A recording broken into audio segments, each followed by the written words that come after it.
is the day. This is the day that the Lord has made. Hey, I will rejoice and be glad in it. This is the day that the Lord has made.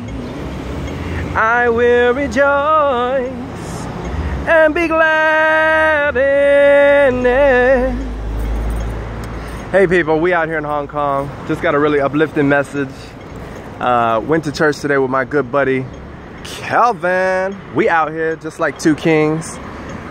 Today the message came from the book of Samuel, both books 1 and 2. And as you know, those books really talk about the coming of Samuel and how his mother Hannah at first was told she wouldn't have a child. Wow, that was a beautiful, beautiful bird that just flew through. That was, wow, that was deep. But it talked about how she couldn't even have a child, but then by the grace, she was given, the opportunity not just to birth a child, but to birth a prophet. And as you know, prophets are just gods, with different titles. Just like everybody, truly people are gods with different titles. But she birthed Samuel, which was, for me, one of my favorite prophets, because he was the one who identified that Saul would be the first king, and then, he kind of stripped him of his kingship and basically said, look, David's going to be the next king. But within that story, both Samuel 1 and 2, there's a really awesome progression of relationships in that Jonathan, the son of Saul, became like the soulmate of David, and I advise everybody to really read the Samuel 1 and 2 if you're, into the Christian world, or, if you're reading through scriptural texts, because, there's really a lot of enlightenment there, because, it talks about the love they had, but, I have to say that, like, truly the love I have for my friend Calvin is similar to the love that King David had for Jonathan, because, like, at the end of the day, we're both kings or king's sons, and I recognize his sovereignty, but sometimes, he looks at himself and he's like, I'm not handsome, I'm not this, I'm not that. I'm like, dude, you're amazing, you're beautiful, you're this, you're that.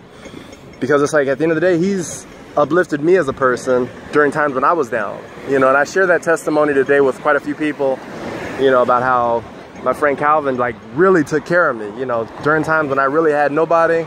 Like, we would embrace, and he would just take care of me. So again, my message for today is just love each other, let the love be real. Don't let titles get in the way of love. When I say titles, I mean any kind of title. Whether you're looking at sexuality or this or that, it's like, at the end of the day, none of that matters. All that matters is love. Like, if you got love for a person, tell them you love them. And it's just like, me and my friend, we tell each other we love each other. And it's not anything to be looked at because it's just what we got, So, I love all y'all sincerely. But some of y'all got that deeper love for it, as you know. So, those I love even deeper, I love, and I love you. But for those that I haven't got to the level with, we'll get there, Because at the end of the day, love is love, and there's really no dividing in love. So that's my message, people. I gave y'all a little bit of a lot, but y'all will figure it out one day. Peace, health, and wealth on its way. Peace.